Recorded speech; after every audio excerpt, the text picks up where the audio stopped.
Welcome back to another episode of the White Sox March to October, and we are truly on the home stretch now of the season. We got the draft, the trade deadline, the draft results now all out of the way. So from here on out, we just have 2 months left of the season to lock up everything we can lock up. I think the division looks like we're going to be fine. Chances are locking up the 1 seed and home field advantage, we're going to be fine there too. So the only one thing left that I mentioned last episode that we have to shoot for is to try and beat last year's record of 121 wins to 41 losses. And you can see right now we're projected at 114 wins, which does feel really high for this point in the season. And when we do the math, we have 47 games left and we have 12 losses of cushion. If we want to beat the record, if we want to tie it, it'd be 13. But to beat the record, that means we could have no more than 12 losses, which means we'd have to go 35-12. And a 35-12 record, doing the math, is about a 745 winning percentage, which is worse than our record is right now. So 35-12 from here on out is very doable. 122 wins on the season is very doable. So that's why I wanted to start this episode on the menus, because I had a lot of math to throw at you guys. But we've got kind of a tough task in front of us to set us up on the right path, because we got to make a comeback down 2 against the Rays. We do have the bases loaded, but we also have 2 outs in the inning already. And before we really start here, we got to check in, see what's gotten us to this point in the game. We have a Francisco Mejia home run. Spencer Jones is 2 for 3, so that average is up over 200. Zach Gallen got roughed up a bit, 4 runs in 6 innings, and we have a Brandon Woodruff sighting. He might still be in the game. We might use him just because I want to. And yeah, we got to do something like right now. We got to get a hit here, bring 2 runs across. We do have speed on second. We've got 82 speed on second, so a base hit should do it. Okay, I'm early on the 4th seam. Slow the bat down. And that's gonna get past him. We did it. Colin Houck comes through for us, man. On a very early swing, I didn't slow the bat down. I did exactly what I did the pitch before, but it still worked out. That's just how good this team is. They cover for my mistakes. All right, man. Now while it's going our way, let's take the lead. Let's get 1 more hit. I'm still too early. Oh, they let me hold up. All right, then 3-2, 2 outs. Everybody's gonna be on the move. Base hit definitely gives us the lead. And we're just going to get walked. That's fine, though. Load them up again. Who's batting in the 9 hole today? Who does that bring up? Termarr Johnson with a new arm coming in? I say Termarr Johnson needs to come through for a big moment. We haven't gotten to see him too much. Oh, and Dude, I was so on that fastball, I just was a little under it. The timing was perfect. Oh, we really could have done something big there. That's fine, though. We'll take the tie, and we still have 2 more innings to get another run. We'll be fine. And I think I do want to leave Brandon Woodruff in the game here. Really, though? We're going to have to deal with that? All right. Cool. Cool game. Cool. Oh, and he's taking off. Mejia's got a cannon, though. Gun him down, Mejia. There we go. It's like it never happened. Oh, and then Woodruff comes back down 3-0 for a strikeout looking. That was a perfect pitch. I mean, it wasn't a perfect pitch. I got a yellow, and he put it in a perfect spot. Oh, Houck? No, he's not quite going to get there. So who does that bring up? We don't really want to be bringing up the cleanup hitter with 2 outs like that. Drury? Oh, my God. They're taking off again. Mejia, end the inning. Do it again. Oh my God, so good behind the plate there with that arm, man.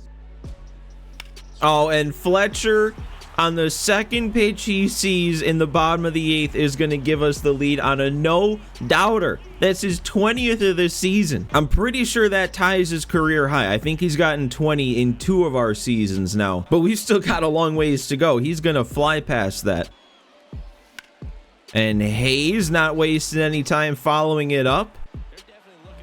Oh my God, and now Vlad too. Oh my God, it's just so easy. 3 batters, 3 swings, 3 runs scored, and a 3-run lead. 37 homers for Vlad. I think his high is 47, so he's 10 away. He might be in reach of that. He might be in reach of 50. Oh, and they're really going to play the matchups, bringing a lefty to face Spencer Jones. I'm leaving him in, though, especially with the lead we have now. We can give him a lefty AB, see what he's got. Oh, and he doesn't have much. Good timing. It's just a very small PCI right there. Duran, though, I think that's not going to go, but it's going to get down and it'll bounce over. All right, so 34 doubles on the season for Duran. We are definitely at that point in the season where seeing some of these stat counts becomes really fun. Like Vladdy hitting 37 homers, Fletcher up to 20, Duran with 34 doubles. Oh man, and I just realized they were so kind as to have a lefty ready to go out there for Nick Senzel's AB. We get to see the GOAT in action now. Feel like I'm always having to look at the splits, man. 506 against lefties still. And then I blow it for him. It's like I got too excited there getting to use Senzel against a lefty. Hauk? It's not going to get through, and I don't think he's quick enough to get on, but we can feel really good about the inning we put together. 3 runs to give us a 3-run lead heading to the 9th. Now all we got to do is close it out. And 3 runs is still a safe situation, but I'm giving the ball to Phil Maton today for a couple reasons. One is Crochet's working on about 75% energy if I were to bring him in, but also this inning has some not so great matchups for a lefty to be brought in, so we'll just go to Phil Maton. And he'll get swings like that. I mean, I don't want to jinx anything too early here, but just using Phil Maton in this situation has me thinking, as he picks up another strikeout there, that he definitely could be in contention to be the greatest offseason CPU auto signing I've ever had in a March to October. Normally those auto signings like frustrate me because they kind of go against a plan I'd have in the offseason, but Phil Maton has been so ridiculously good. It might be like the one good auto decision the CPU's made in 4 seasons now. Look at him just mow these guys down. He's unhittable.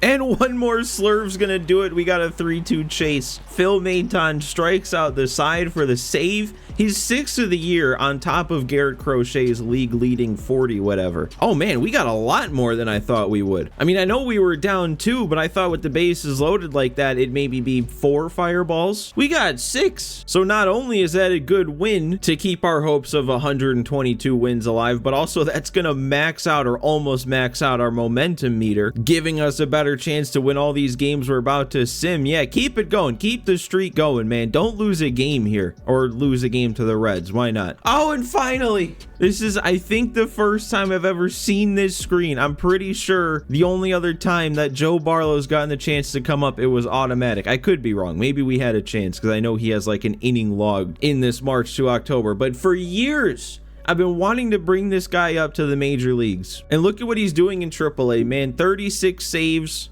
2.20 ERA, under 1 whip. He's got 97 hits per 9, which is so valuable. It took so long. I would have loved to have him for a whole season. We're gonna send down Joe Jimenez to bring him back up because actually that's the only one we can even really do. Still can't send down Davy Garcia, so yeah, Joe Jimenez is the guy. He only got into 2 games. But back when we called up Joe Jimenez, it would have been Joe Barlow I'd rather call up anyway. So now we finally have the right guy here. All right, and then we keep simming. Sweep Cleveland onto Pittsburgh, and we got to play them in a Vlad player lock. All right. He's having such a good season already, he might not even need this. He's already on fire right now. He's got 39 homers, a 320 average, and even with all that, it's almost crazy to say, but it could be true that he's not doing as good as he was last year. But I don't know. When the numbers are this good, that's not really a concern, and we have a chance to make him even better. He's got a 7.0 wins above replacement right now. I don't know. I know I was looking in between episodes at some league leaders, and Aaron Judge is having a ridiculous season, but maybe with a good player lock here, we could catapult Vlad into MVP contention. Because, yeah, just real quick to show you what I mean here, we're 113 games in, or at least in Judge's season. He's got 51 homers already. He's already cracked 50 with like a month and 3 weeks left of the season. A 759 slugging, unheard of. Almost a 1200 OPS. It's gonna take a lot to take the MVP away from Judge this year. But all right, Vladdy, let's get it going here. Let's see what we can do. We're facing Tony Gonsolin. Pittsburgh 66 and 57. I feel like I remember checking in earlier in the year, and Pittsburgh had a really good looking team with high rankings, yet I would have thought they'd be doing a little better than that. Maybe that is still a good record. Maybe my record is just throwing that way out of proportion there. And we should still get on from this. Yeah, Vladdy's, wait, Okay, yeah. Whew. I thought that was a sure thing, and then all of a sudden it was still a bang-bang play, but we're on. All right, we have the lead now, stepping up to the plate for the second time. Let's make it a bigger lead, though. Come on. No, it is going to be another hit, man. They keep deflecting these balls and making it not a certainty here, but we're 2 for 2 in 3 innings from Vlad. I think based on my intel, a 3-hit game gets you a 3+. So if we can get one more in the rest of this game, that's a 3+ for Vlad. All right, there we go. Luis Robert's going to do his thing and strike out on 3 pitches. Steal situation. Are we sure? Did he really just slide step? Dude, game. That felt so rigged, man. Come on. It's gonna tell me it's a steal situation. I take 1 lead, and for whatever reason, the CPU's like, oh yeah, with Vladimir Guerrero Jr. on first, great spot to slide step. Look at the skyline there with the sky coloring. That's gonna distract me this at bat. Can't tell if that looks good or if that looks fake. Oh my God, he's both pitches. He's nailed that bottom edge of the zone.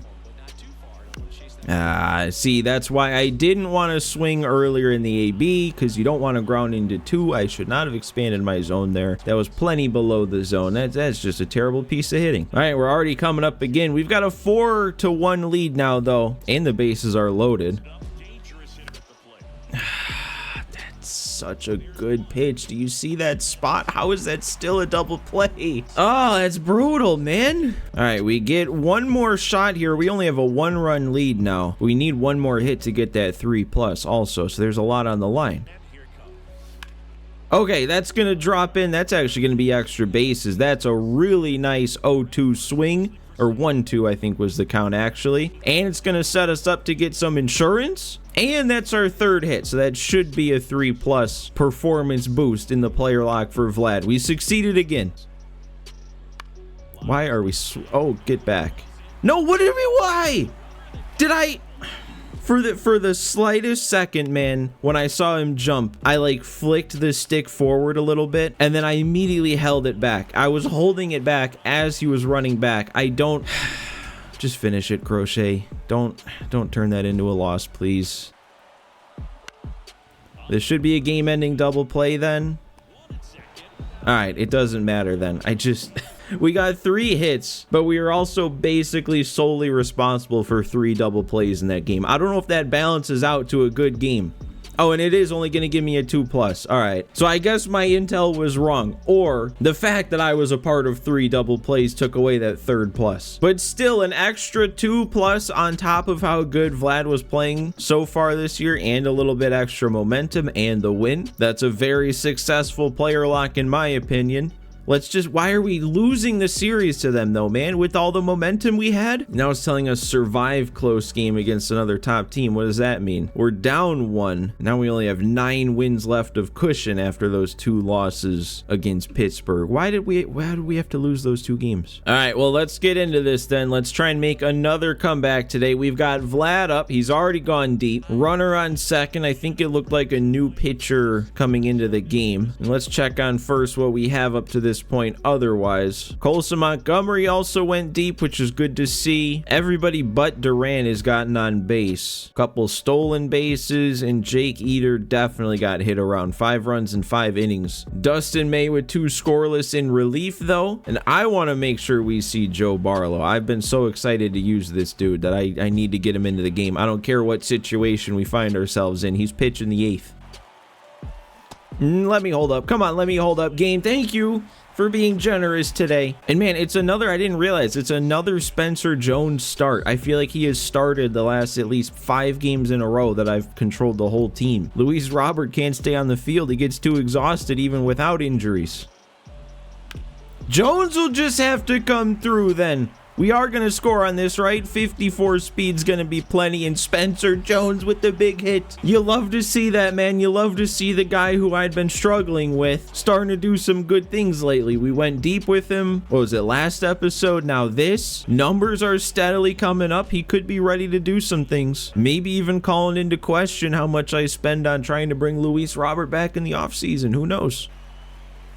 Oh my God, and I really just got beat on a challenge fastball. He threw so many off-speed pitches that at bat that I wasn't ready for it. All right, well, this is just a lot like the first game today then. We made the comeback to tie it up in our first inning, and we're just gonna have to take the lead in the bottom of the 8th.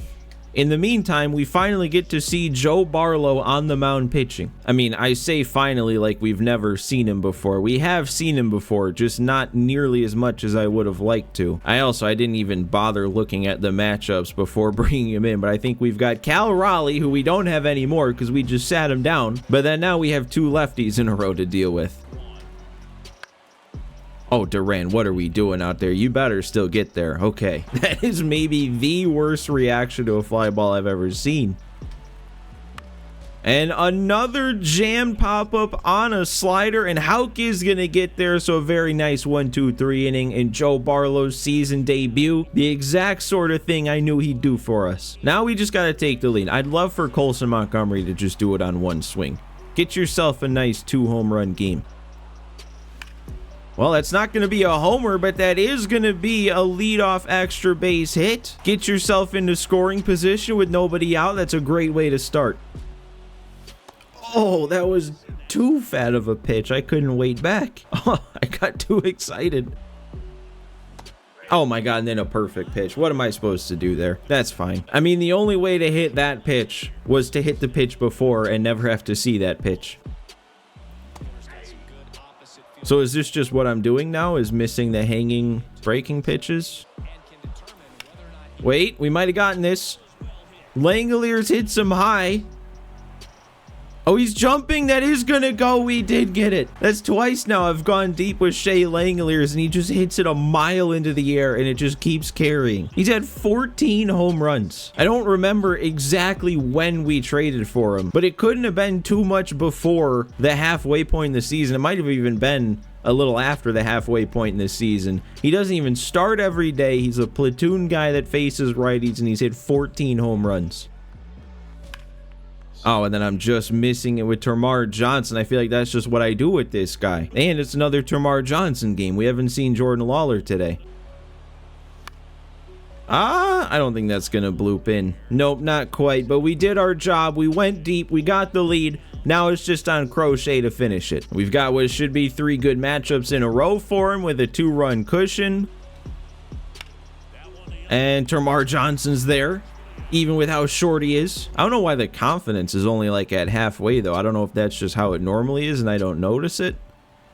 Hope that doesn't affect things. Dude, it wants to show me these leaderboards so bad it didn't let me skip through it that time. It forced its way. He's 10 saves above the next highest in the AL. And there's another punch out. That is my favorite pitch for Crochet, is getting that lefty-lefty chase on the outside slider. Oh, but we can't have a clean inning unless Duran wants to fire a missile to second. He's got the arm for it. Oh my God, he got him. It didn't even look like he did, but what a throw. And there we go. We don't have to pitch with the tying run coming up to the plate. And I forgot almost again that was another come from behind win, so we get another big amount of momentum from it. 5 fireballs. So man, that's gonna fill us right back up. We shouldn't be losing 2 more games to the Pirates now, or to anybody. We better not lose 2 games in a row to anybody. We got the Braves. That could be a tough series. And we lost 1 game to them. I don't want to be losing any games. Next game up is against KC though, and I think we're gonna go ahead and save that for the next episode. I'm not sure with where we're at. It might only take 1 more episode to get to the end of the season. But as always, guys, make sure to leave a like, subscribe, comment. But thanks for watching again. Thanks for hanging out today, and I will see you next time.